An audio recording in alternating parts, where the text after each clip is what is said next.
Ето това е триколката. Облегалката се регулира напред-назад. Седалката също по тази шейна, по тази релса. Нагоре-надолу става за 1,50 м, става и за 2 метра човек. Голям багажник.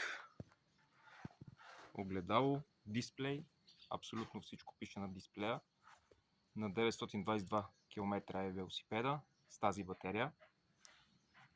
Има още около, не знам колко, може би 7-8 хиляди км ще изкара. Не знам, зависи от карането и зависи как се кара най-вече.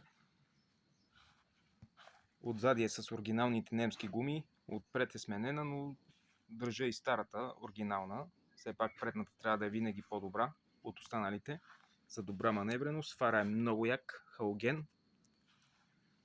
Nexus спирачна система, на която и скорост да си спрял, винаги може да тръгнеш на първа. Нещо подобно на автомобилната скоростна кутия. Примерно на 7 скорост си спрял, превърташ, тръгваш на първа. Това е на място, няма нужда да въртиш, да превърташ педалите, както е на велосипедите.